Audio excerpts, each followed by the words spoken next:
Assalamualaikum warahmatullahi wabarakatuh. Perkenalkan, nama saya Siti Mustafida dari Universitas Pamulang dengan NIM 191010504231. Di sini saya akan menjelaskan tentang iklan. Pengertian iklan. Kata iklan berasal dari bahasa Yunani yang artinya menggiring orang pada gagasan. Durianto 2003. Menurut Institut Periklanan Inggris, periklanan merupakan pesan-pesan penjualan yang paling persuasif yang diarahkan kepada calon pembeli yang paling potensial atas produk barang atau jasa tertentu dengan biaya yang semurah-murahnya. Dari pengertian di atas dapat kita tarik ada dua kunci mengenai pengertian iklan. Yang pertama, pembeli potensial, dan yang kedua adalah penjual persuasif. Yang dimaksud kepada pembeli potensial yaitu pembeli yang memiliki kemampuan untuk membeli tetapi belum melaksanakan pembelian barang tersebut. Yang selanjutnya ada penjual persuasif. Penjual persuasif adalah metode penjualan yang dilakukan oleh sales untuk mengajak atau mempengaruhi pembeli. Pengertian menurut para ahli yaitu menurut Kotler 1999, iklan adalah segala macam bentuk penyajian dan promosi ide, barang atau jasa non-personal yang dibayar oleh sponsor tertentu. Yang kedua ada menurut Wells. Menurut Wells 1992, periklanan adalah komunikasi non-personal yang dibayar oleh pihak sponsor yang menggunakan media massa untuk membujuk dan mempengaruhi audiens. Yang ketiga, menurut Reynald Casali 1992, iklan didefinisikan sebagai pesan yang menawarkan suatu produk yang ditunjukkan untuk masyarakat melalui suatu media. Beda dengan pengumuman biasa, iklan lebih membujuk orang untuk membeli. Yang selanjutnya ada syarat-syarat iklan. Yang pertama ada bahasa iklan, menggunakan pilihan kata yang tepat, menarik, sopan, dan logis, mengungkapkan atau majas yang digunakan untuk memikat dan sugestif, disusun secara singkat dan menonjolkan bagian-bagian yang dipentingkan. Isi iklan objektif dan jujur, singkat dan jelas, tidak menyinggung golongan tertentu atau produsen lain, menarik perhatian banyak orang. Jenis-jenis iklan. Menurut Jenkins 2001, iklan suatu produk dapat digolongkan ke dalam 6 kategori, yaitu yang pertama, iklan konsumen.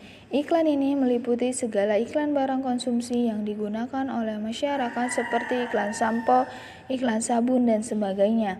Yang kedua ada iklan bisnis ke bisnis atau iklan antar bisnis. Produk yang diiklankan adalah barang antara yang harus diolah atau menjadi unsur produksi. Yang selanjutnya ada iklan perdagangan. Iklan perdagangan secara khusus ditunjukkan kepada kalangan distributor, pedagang, para agen, eksportir, importir, dan para pedagang besar dan kecil. Yang keempat ada iklan eceran. Karakteristik dan sifat-sifat iklan ini antara iklan perdagangan dan iklan konsumen. Contohnya adalah iklan yang dilontarkan oleh pasar swalayan ataupun toko-toko serba ada berukuran besar. Yang selanjutnya ada iklan keuangan. Iklan keuangan meliputi iklan-iklan untuk bank, jasa tabungan, dan asuransi. Yang terakhir atau yang keenam ada iklan lowongan kerja. Iklan jenis ini berhubungan dengan rekrutmen calon pegawai seperti anggota polisi, anggota bersenjata, atau tenaga kerja suatu perusahaan. Secara khusus, iklan dibagi menjadi dua. Yang pertama, iklan berdasarkan media yang digunakan. Iklan cetak, yaitu iklan yang dibuat dan dipasang dengan menggunakan teknik cetak, baik cetak dengan teknologi sederhana maupun dengan teknologi tinggi. Beberapa bentuk iklan cetak yaitu iklan cetak surat kabar, iklan cetak baliho, iklan cetak poster, iklan spanduk, dan lain-lain. Selanjutnya ada iklan elektronik, iklan radio, iklan yang dipasang melalui radio, Iklan radio memiliki karakteristik yang khas, yaitu hanya dapat didengar melalui audio atau suara saja, yang merupakan perpaduan dari kata-kata voice, musik, dan sound effect. Yang selanjutnya ada iklan televisi.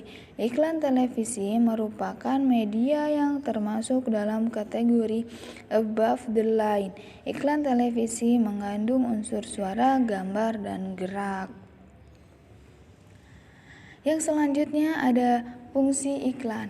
Fungsi iklan yang pertama ada informing atau memberi informasi, membuat konsumen sadar akan merek-merek baru, serta memfasilitasi penciptaan citra merek yang positif. Yang kedua, mempersuasi. Yang ketiga ada mengingatkan atau reminding.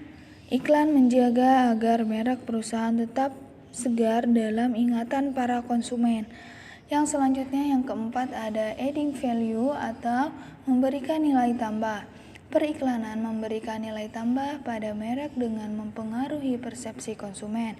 Periklanan yang efektif menyebabkan merek dipandang lebih elegan, bergaya, bergengsi, dan lebih unggul dari tawaran pesaing.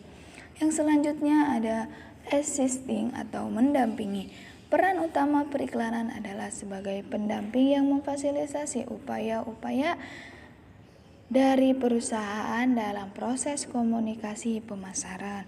Sebagai contoh, periklanan mungkin digunakan sebagai alat komunikasi untuk meluncurkan promosi-promosi penjualan seperti kupon-kupon dan undian. Yang selanjutnya ada dampak positif iklan. Yang pertama, adanya sarana edukasi pendidikan seperti contoh salah satu iklan pasta gigi. Yang kedua, informasi tentang produk baru yang digunakan, yang mungkin sedang kita gunakan dan butuhkan. Yang ketiga, iklan adalah media promosi yang sangat efektif. Di samping itu ada dampak negatif iklan. Yang pertama, iklan-iklan yang tidak memperhatikan norma-norma berpakaian dan terkesan vulgar serta berbau pornografi. Hal ini sangat tidak baik untuk ditayangkan.